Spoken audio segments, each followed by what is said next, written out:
অবশেষে ৫ ম্যাচের T twenty series ৩-১-এ জিতে নিল টিম ইন্ডিয়া। আর এটা তো হওয়ারই ছিল। ৩-১ রেজাল্টটা কিন্তু ৪-০ হতে পারত, কিন্তু একটা ম্যাচ টিম ইন্ডিয়ার ফল্টের জন্য ইন্ডিয়া টিম নিজে হেরেছে। আর অবশ্যই কোচ গম্ভীরের তো এখানে ভূমিকা ছিলই ছিল। ৩-১ কিন্তু ৫ ম্যাচের টি-টোয়েন্টি সিরিজে খুব খারাপ একটা ফলাফল নয়। তোমরা যদি ১০০-এ কোনো রেটিং দাও তাহলে কিন্তু এটা 80 থেকে 90% হয়, যেটা একটা সিরিজের জন্য খুবই ভালো একটা পারফরমেন্স। কিন্তু সিরিজ শেষ হতে হতে আমরা আবারও আমাদের পুরনো নতুন হিরোকে পেয়ে গেলাম। পুরনো নতুন হিরো বলছি কারণ 1 বছর আগে সে ব্যাক টু ব্যাক 3টে সেঞ্চুরি করেছিল।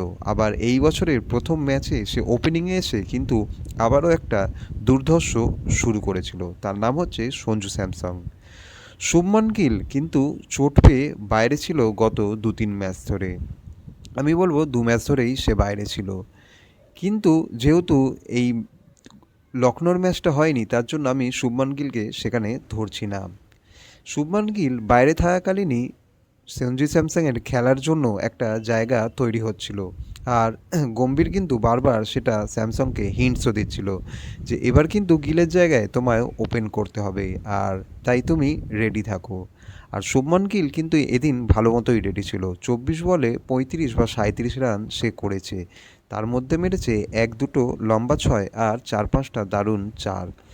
যেটা দেখার পর আজকে টিম ইন্ডিয়ার যে টি-টোয়েন্টি ওয়ার্ল্ড কাপের জন্য সিলেকশন হচ্ছে 2026-এর টি-টোয়েন্টি ওয়ার্ল্ড কাপের জন্য, সেখানে কিন্তু শুভমান গিলের জায়গায় সঞ্জু স্যামসংকে নেওয়া হতে পারে। গিলকে নেওয়া হবে কারণ আমি জানি এখানে গম্ভীর তার সাপোর্টে রয়েছে।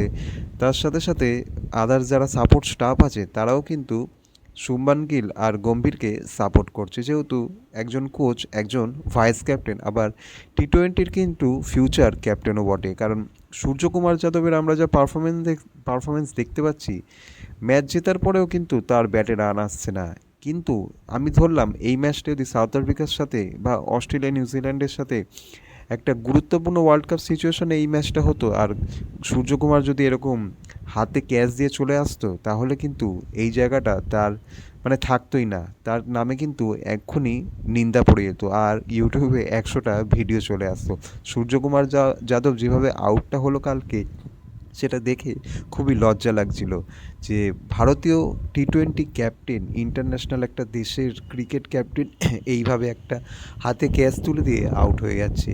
কিন্তু তারপর যখন হার্দিক পান্ডিয়া এলো, তখন দেখিয়ে দিল যে সে ভবিষ্যতের কপিল দেব হতে পারে কপিল দেবের মতো অত পেস তার কাছে নেই, কিন্তু সে ভবিষ্যতের কপিল দেব ভারতীয় টিমে হতেই পারে। কারণ সে যেই লেভেলের ব্যাটিং করলো, 25 বলে 63 রান, 25 বলে 63 রান, তোমরা ভাবতে পারছো? 5টা 4, 5টা 6, মানে 5-4-20 আর 5-6-30, 20-30-50 রান, 10 বলে 50 রান, বাকি 15 বলে 13 রান। একটা আউট ধরলাম, একটা খালি ডট খেলেছে।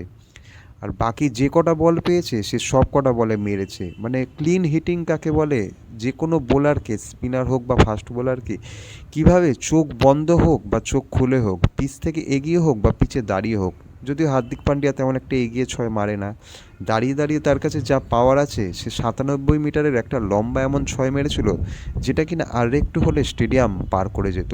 আর জাতা বোলারকে সে মারছিল না, সে মেরেছিল লিন্ডে নামক একটা ক্লাসিফাইড স্পিনার, যে যে কিনা স্যামসংয়ের উইকেটটা নিয়েছিল। বোলারটা ভালো, আইপিএলেও রয়েছে, তোমরা দেখতে পাবে সে প্লেয়ারটা কেমন পারফর্ম করবে। বোলারটার মধ্যেও ক্লাস আছে, কিন্তু তাকে যখন সে একবারে 20 রান, 27 রান করে মারছিল, আর ফাস্ট বোলারদের যখন ধরে ধরে নেমেই সামনে লং অফের ওপর দিয়ে ছয় মারছিল, সেটা কিন্তু ছিল দেখার মতো। তাই হ্যাটস অফ হার্দিক পান্ডিয়ার জন্য। এর সাথে আমি বলি আরশদীপ সিং কিন্তু যখন প্রেসারে আসে তখন কিন্তু ভালো বল করতে পারে না, যতক্ষণ না সে পিচ থেকে হেল্প পাচ্ছে সেটা কিন্তু সে করতে পারে না। কিন্তু এদিকে আমি বলবো জসপ্রীত বুমরা, দ্য লেজেন্ডারি বুমরা কিন্তু খুব ভালো পারফরমেন্স দিয়েছে। যখন ডিকক আউট হচ্ছিল না, যখন মনে হচ্ছিল ডিকক সেই, যখন যেই ম্যাচটা ইন্ডিয়া হেরেছিল সেই ম্যাচটার মতো 80-90 রান করে ম্যাচটা বার করে নিয়ে যাবে ইন্ডিয়ার তরফ থেকে, কারণ পিচ ছিল পাটা, আর এই রান কিন্তু চেস হয়েই যেত। কিন্তু বুমরা এসে ঠিক সঠিক ব্লক হলে বল করছিল। 4 ওভারে 16-17 রান দিয়ে সে 2 উইকেট নিয়েছে। মানে ভাবতে পারছো যে পিচে হরদীপ সিংয়ের মতো বোলাররা 4 ওভারে 50-54 রান দিয়ে দিচ্ছে, 40 রান দিয়ে দিচ্ছে। অন্যান্য বোলাররা, স্পিনার বরুণ চক্রবর্তীর মতো বোলার 40-50-এর কাছে রান দিয়ে দিচ্ছে। অবশ্যই সে 4 উইকেট নিয়েছে, কিন্তু সেও রান খেয়েছে। কিন্তু বুমরার মতো বোলার যখনই একটা টিমে থাকে, মানে বুমরা বলো, জোফরা আর্চার বলো, মিচেল স্টার্ক বলো, টিম সাউদি বলো, ট্রেন্ট বোল্ট বলো, টিম সাউদি নয় এখন খেলে না, এই ধরনের বোলারদের কিন্তু পারফরমেন্স টিম জেতার ক্ষেত্রে বা টিমকে যে কোনো একটা টুর্নামেন্ট বা সিরিজ জেতানোর ক্ষেত্রে কিন্তু একেবারেই অনবদ্য। আজকে কিন্তু টিম ইন্ডিয়া টি-20 ওয়ার্ল্ড কাপের সিলেকশন। তো তোমরা বলো যে কীরকম টিম হওয়া উচিত, আর এই টিমে কি শুভমান গিলকে নেওয়া উচিত? অবশ্যই আমি জানি নেওয়া হবে, কিন্তু নিলেও কিন্তু কত নম্বরে তাকে খেলানো উচিত? আর রিঙ্কু সিং কি জায়গা পাবে? আর সঞ্জু স্যামসন কি এই টিমের ওপেনিংয়ে জায়গা পাবে? আমি বলবো মিডিল অর্ডারে নয়, সঞ্জু স্যামসনকে এবার লাগাতার এই যে নিউজিল্যান্ড সিরিজটা আসছে সেখানে ওপেনিং খেলাও। শুভমান গিলকে রাখো টিমে 3-4-এ রাখো, কিন্তু স্যামসংকে পরপর ওপেনিং করাও, কারণ এই প্লেয়ারটার মধ্যে যখনই কনফিডেন্স ভরপুর থাকে তখন কিন্তু সে মারাত্মক পারফরমেন্স করে, একেবারে টাইপ অফ বীরেন্দার সেহবাগ। তো তোমরা তোমাদের মতামতে অবশ্যই টিমটা লিখে জানাও যে কেমন টিম হওয়া উচিত, আর এই টিমে কার কার সিলেকশন হওয়া উচিত আর কার কার সিলেকশন হওয়া উচিত নয়। অপেক্ষায় থাকবো তোমাদের কমেন্টের। আর ভিডিওটা ভালো লেগে থাকলে অবশ্যই চ্যানেলটাকে সাবস্ক্রাইব করো আর ভিডিওটাকে একটা লাইক করে দিও। দেখা হবে ক্রিকেটের অন্য টপিকের আরেকটি ভিডিও নিয়ে। আজকের মতো গুড বাই।